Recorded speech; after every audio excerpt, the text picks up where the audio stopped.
ಎತ್ತು ಏರಿಗೆ ಎಳೆಯಿತು, ಕೋಣ ಕೆರೆಗೆ ಎಳೆಯಿತು. ನಕ್ಷತ್ರ ಚಿಹ್ನೆ ಗಾದೆಗಳು ವೇದಗಳಿಗೆ ಸಮ, ಗಾದೆಗಳು ಹಿರಿಯರ ಅನುಭವದ ಮಾತುಗಳಾಗಿವೆ. ನಕ್ಷತ್ರ ಚಿಹ್ನೆ ಇದು ಒಂದು ಜನಪ್ರಿಯ ಗಾದೆ ಮಾತಾಗಿದ್ದು, ಎತ್ತು ಏರಿಗೆ ಎಳೆಯಿತು, ಕೋಣ ಕೆರೆಗೆ ಎಳೆಯಿತು. ಸಂಸಾರದಲ್ಲಿ ಒಬ್ಬರಿಗೊಬ್ಬರು ಪೂರಕವಾಗಿರಬೇಕು, ಪರಸ್ಪರ ಹೊಂದಾಣಿಕೆಯನ್ನುಳ್ಳವರಾಗಿರಬೇಕು. ಬಾಳನೌಕೆಗೆ ಸಂಕಷ್ಟ ತರಲು ತೆರೆಗಳು ಬಂದು ಅಪ್ಪಳಿಸಿದರೆ ಅದು ಅಲ್ಲೋಲಕಲ್ಲೋಲವಾಗದೇ ಇರದು. ಹಿರಿಯರು ಹೊಯ್ದ ಗೆರೆಯನ್ನು ದಾಟಬಾರದು, ಅವರಿಗೆ ಗೌರವ ಕೊಡಬೇಕು, ಹರುಷ ಪಡೆಯಬೇಕು. ಸತಿಪತಿಗಳ ಸಮಾಗಮ ಹಿತವಾಗಿರಬೇಕು, ಬಂಡಿಗೆ ಜೋಡಿಸಿದ ಎರಡು ಚಕ್ರಗಳಂತೆ ವರ್ತಿಸಬೇಕು. ಒಗ್ಗಟ್ಟೆಂಬ ಕೀಲು ಜೋಡಿಸಿ ಮುನ್ನಡೆಯಬೇಕು.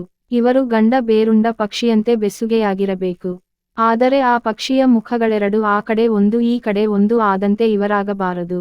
ಕುಟುಂಬದ ಸದಸ್ಯನೊಬ್ಬ ಮಾಡುವ ಕೆಲಸದಲ್ಲಿ ಆಸಕ್ತಿ ತೋರಿ ಸಹಕರಿಸಬೇಕು.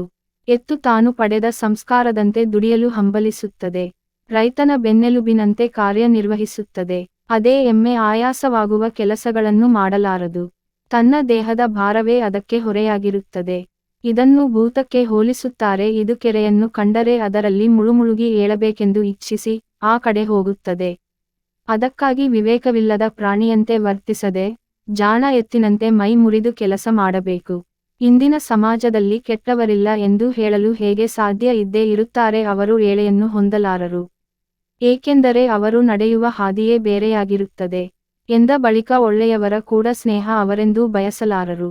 ಇಲ್ಲಿ ಒಬ್ಬರಿಗೊಬ್ಬರು ಹಿಡಿತು ಸಾಧಿಸಲು ಸಾಧ್ಯವಿಲ್ಲ.